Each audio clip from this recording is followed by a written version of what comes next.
Rama, selamat siang. Waalaikumsalam warahmatullahi wabarakatuh.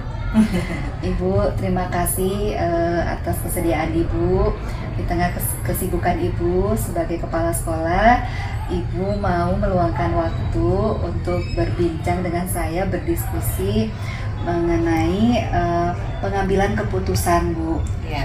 Tentunya selaku kepala sekolah, Ibu sering ya menemui kasus-kasus di sekolah. Yang ingin saya tanyakan, bagaimana cara Ibu untuk mengidentifikasi kasus yang merupakan dilema etika atau rujukan moral, Bu? Baiklah, barangkali di sini ada kasus begini ya, Bu Nenden. Waktu itu ada keharusan untuk menerapkan kurikulum Merdeka dan boleh juga memilih kurikulum 2013. Nah, setelah itu saya mencoba menawarkan kepada guru-guru itu, Ibu dan Bapak, bagaimana penerapan kurikulum Merdeka di sekolah kita. Tetapi banyak sekali guru yang menolak untuk menerapkan kurikulum Merdeka, sehingga saya mengadakan rapat dengan guru-guru itu dan saya ambil puting barangkali ya.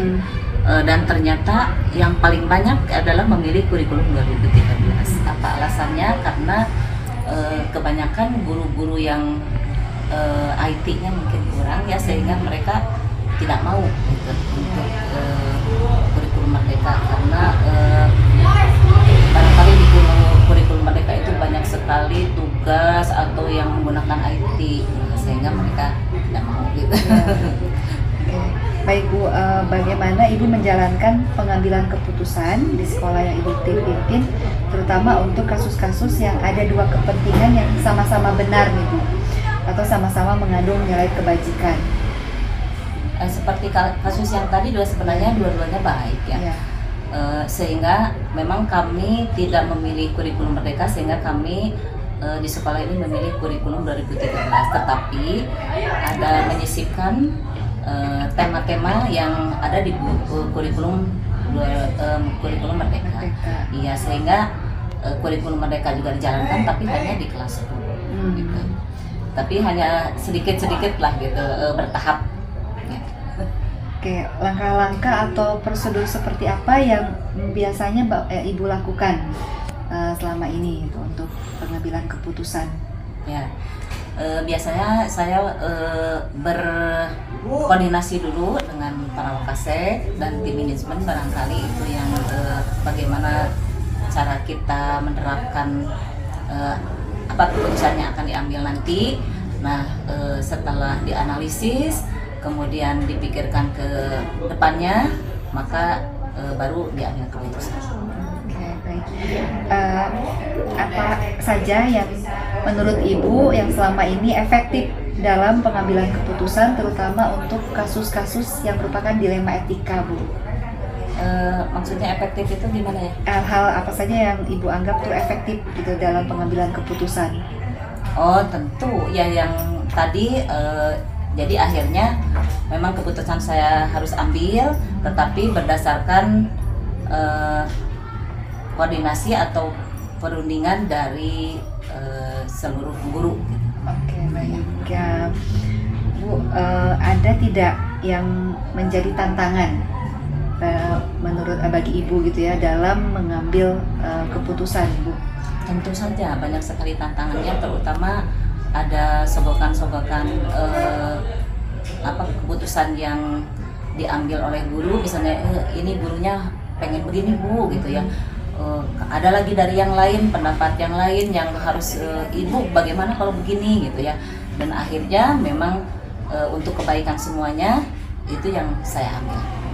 Baik, Bu, dalam mengambil keputusan atau menentukan keputusannya, Bu ya, apakah Ibu memiliki jadwal gitu ya, jadwal tertentu, atau langsung diputuskan gitu di tempat gitu dalam menyelesaikan masalah? Tentu ada jadwal, mungkin beberapa hari gitu ya.